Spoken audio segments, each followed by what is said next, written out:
Hi friends, welcome to flavour by Sheeba channel. ಇವತ್ತಿನ special ಏನು ಅಂದರೆ ಚಿಕನ್ ಸುಕ್ಕ. ಸಖತ್ತಾಗಿರುತ್ತೆ, ಬೇರೆ ಟೇಸ್ಟ್ ಇದು, ತುಂಬ ಚೆನ್ನಾಗಿರುತ್ತೆ.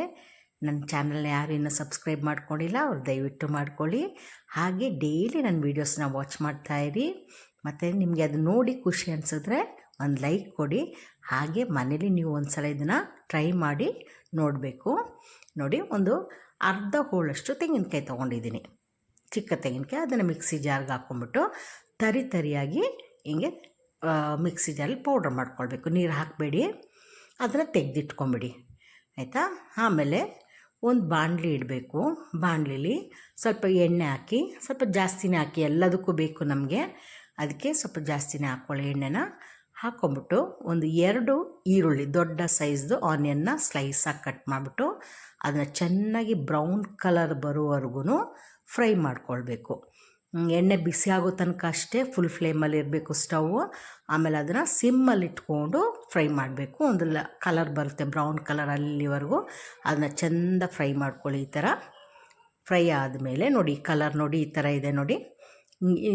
ಈ ಥರ ಕಲರ್ ಒಂಚೂರು ಬ್ರೌನ್ ಕಲರ್ ಹಂಗೆ ಬರುವಾಗಲೇ ಅದನ್ನ ತೆಗೆದು ಬಿಡಬೇಕು. ತಣ್ಣಗಾದಮೇಲೆ ಅದು ಮತ್ತೆ ಕಲರ್ ಚೇಂಜ್ ಆಗುತ್ತೆ, ಡಾರ್ಕ್ ಆಗುತ್ತೆ. ಹಾಗಾಗಿ ಈ ಕಲರ್ ಇರುವಾಗಲೇ ತಗೊಂಬಿಡಿ, ಸಪ್ರೇಟ್ ತೆಗೆದಿಟ್ಕೊಳ್ಳಿ, ಆ ಎಣ್ಣೆಯಿಂದ ತೆಗೆದಿಟ್ಕೊಳ್ಳಿ. ಮತ್ತು ಅದೇ ಉಳಿದ ಎಣ್ಣೆ ಇರುತ್ತೆ ನೋಡಿ, ಅದಕ್ಕೆ ನಾವು ತೆಂಗಿನಕಾಯಿನ ಪೌಡ್ರ್ ಮಾಡ್ಕೊಂಡಿದ್ವಲ್ಲ ಅದನ್ನು ಹಾಕ್ಕೊಂಡು ಫ್ರೈ ಮಾಡ್ಕೊಳ್ಬೇಕು. ಅದು ಕೂಡ ಬ್ರೌನ್ ಕಲರ್ ಆಗಬೇಕು. ಲೈಟ್ ಸಿಮ್ಮಲ್ಲೇ ಇಟ್ಕೊಂಡಿರಿ ಸ್ಟವ್ನ. ನೋಡಿ, ಕಲರ್ ಚೇಂಜ್ ಆಗ್ತಿದೆ ನೋಡಿ. ಈ ಥರ ಒಂದು ಕರೆಕ್ಟ್ ಬ್ರೌನ್ ಕಲರ್ ಬರುವಾಗ ತೆಗೆದಿಡಿ.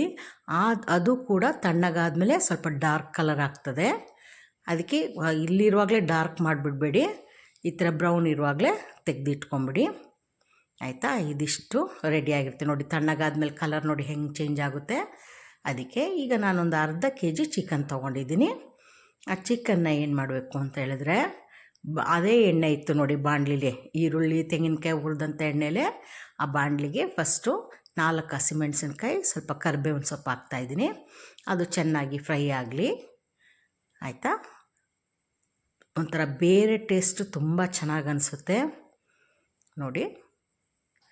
ಅದೊಂಚೂರು ಆ ಥರ ಬಾಡ್ದಂಗೆ ಆಗಲಿ. ಹಾಗಾಗುವಾಗ 1 ಸ್ಪೂನು ಶುಂಠಿ ಬೆಳ್ಳುಳ್ಳಿ ಪೇಸ್ಟ್ ಹಾಕ್ಕೊಳ್ಬೇಕು. ನಾನು ಯೂಶ್ವಲಿ ನಿಮ್ಗೆ ಹೇಳ್ತೀನಿ, ಅದರಲ್ಲೂ ವರ್ಕಿಂಗ್ ವುಮೆನ್ಸು ಯಾವಾಗಲೂ ಮನೇಲಿ ಶುಂಠಿ ಬೆಳ್ಳುಳ್ಳಿ ಪೇಸ್ಟ್ ರೆಡಿ ಮಾಡಿ ಇಟ್ಕೊಂಡ್ರೆ ನಿಮಗೆ ಕುಕ್ಕಿಂಗ್ ಮಾಡೋಕ್ಕೆ ಭಾಳ ಈಸಿ ಆಗುತ್ತೆ.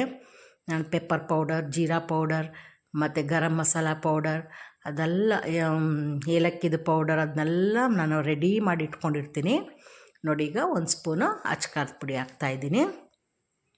ಅದಾದಮೇಲೆ 1 ಸ್ಪೂನು ಧನಿಯಾ ಪುಡಿ ಹಾಕಬೇಕು.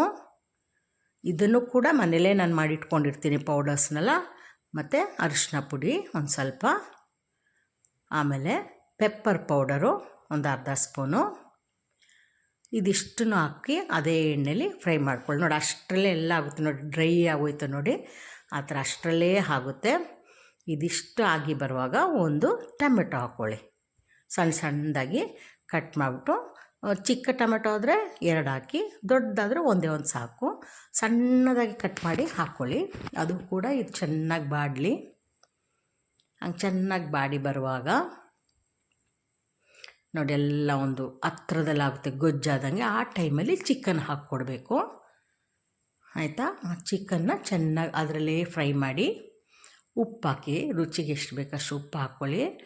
ಹಾಕ್ಕೊಂಡು ಚೆನ್ನಾಗಿ ಮಿಕ್ಸ್ ಮಾಡಿಬಿಟ್ಟು ನೋಡಿ, ಕರೆಕ್ಟಾಗಿ ಮಸಾಲೆ ಎಲ್ಲ ಹಿಡಿಯುತ್ತೆ. ಬೇಕು ಒಂದು ಸಲ ನೋಡ್ಕೊಳ್ಳಿ, ಉಪ್ಪು ಖಾರ ಟೇಸ್ಟ್ ನೋಡಿಬಿಟ್ಟು ಮುಚ್ಚಿಟ್ಬಿಟ್ಟು ಅದನ್ನು ಬೇಯಿಸಿ, ಆಯಿತಾ. ಇದು ಚೆನ್ನಾಗಿ ಅದು ಬೇಯುವಷ್ಟರಲ್ಲಿ ಈರುಳ್ಳಿ ಇತ್ತು ನೋಡಿ, ಫ್ರೈ ಮಾಡಿದ ಈರುಳ್ಳಿ, ಅದನ್ನು ಚೆನ್ನಾಗಿ ಕೈಯಲ್ಲಿ ಅದನ್ನು ಸಣ್ಣ ಸಣ್ಣ ಪೀಸ್ ಮಾಡ್ಕೊಳ್ಬೇಕು. ಸಣ್ಣ ಸಣ್ಣ ಪೀಸ್ ಮಾಡ್ಕೊಳ್ಳಿ. ಆರಿದ್ಮೇಲೆ ತಣ್ಣಗಾಗುತ್ತಲ್ಲ, ಅದಾದಮೇಲೆ ಹಂಗೆ ಮಾಡ್ಕೊಳ್ಳಿ. ಈಗ ಈ ಚಿಕನ್ ಬೆಂದಿದೆ ನೋಡಿ, ರೆಡಿ ಆಗ್ತಾಯಿದೆ. ಬೆಂದಿಲ್ಲ ಅಂದರೆ ಇನ್ನೊಂದು ಸಲ ಮುಚ್ಚಿಟ್ಬಿಟ್ಟು ಬೇಯಿಸಿ, ಒಂದು 2 ಮಿನಿಟ್ಸು ಬೇಯಿಸ್ಕೊಳ್ಳಿ ಹಾಗೆಯೇ, ಆಯಿತಾ. ಇದಕ್ಕೆ ಚೆಂದ ಮಸಾಲೆ ಎಲ್ಲ ಹಿಡ್ದಿರುತ್ತೆ. ಈಗ ಬೇರೆ ಟೇಸ್ಟ್ ಬರೋಕ್ಕೆ ಇದನ್ನು ಹಾಕ್ಕೊಳ್ಳೋದು ತುಂಬ ಚೆನ್ನಾಗಿರುತ್ತೆ. ನೀವು ಮಾಡಿ ನೋಡಿ, ಅದೆಷ್ಟು ಟೇಸ್ಟ್ ಅನಿಸುತ್ತೆ ಅಂತಂದರೆ ಆಮೇಲೆ ಬೇಗ ಮುಗ್ದೋದ್ರೆ ನನಗೆ ಹೇಳಬಾರ್ದು. ನೋಡಿ ಈಗ ಆನಿಯನ್ ಹಾಕ್ಕೊಳ್ಬೇಕು. ನಾವು ಫ್ರೈ ಮಾಡಿಟ್ಟಂಥ ಆನಿಯನ್ನ ಸಣ್ಣದಾಗಿ ಕಟ್ ಮಾಡಿ ಹಾಕ್ಕೊಳ್ಳೋದು, ಮತ್ತು ತೆಂಗಿನ ತುರಿನ ಫ್ರೈ ಮಾಡಿದ್ವಲ್ಲ ಅದೆರಡು ಹಾಕಿ, ಆಮೇಲೆ ಅದ್ರ ಜೊತೆಗೆ ಕರಿಬೇವಿನ ಸೊಪ್ಪು ಎಕ್ಸ್ಟ್ರಾ ಹಾಕಿ ಮೇಲೆ ಹಾಕ್ಬಿಟ್ಟು ಅದನ್ನ ಚೆಂದ ಡ್ರೈ ಮಾಡಿ ಆಯಿತಾ, ಚೆನ್ನಾಗಿ ಮಿಕ್ಸ್ ಮಾಡಿ ಅದನ್ನ ಡ್ರೈ ಮಾಡಿ. ಎಷ್ಟು ಚೆನ್ನಾಗಿರುತ್ತೆ ಅಂದರೆ ನೀವು ಇದೆಲ್ಲ ಮನೇಲಿ ಖಂಡಿತ ಮಾಡಿ ಟ್ರೈ ಮಾಡಿ. ಹಿಂಗೆಲ್ಲ ನೀವು ಮನೇಲಿ ಮಾಡಿ ತಿಂದರೆ ಯಾವುದೇ ಕಾರಣಕ್ಕೂ ನೀವು ಹೋಟೆಲ್ಗೆ ಹೋಗಲ್ಲ. ನೋಡಿ ಎಷ್ಟು ಚೆನ್ನಾಗಿ ಕಾಣ್ತಿದೆ, ಅಷ್ಟೇ ಟೇಸ್ಟಿಯಾಗಿರುತ್ತೆ. ಒಂದೊಂದು ಪೀಸ್ ತಿನ್ನುವಾಗ್ಲೂ ಅಷ್ಟು ಟೇಸ್ಟಿಯಾಗಿ ಡಿಫ್ರೆಂಟಾಗಿರುತ್ತದೆ. ಖಂಡಿತ ಮಾಡಿ ಇದನ್ನು. ನೆಕ್ಸ್ಟ್ ವೀಡಿಯೋದಲ್ಲಿ ನಮಗೆ ಮೀಟ್ ಮಾಡೋಣ. ಅಲ್ಲಿವರೆಗೂ take care, bye, thank you.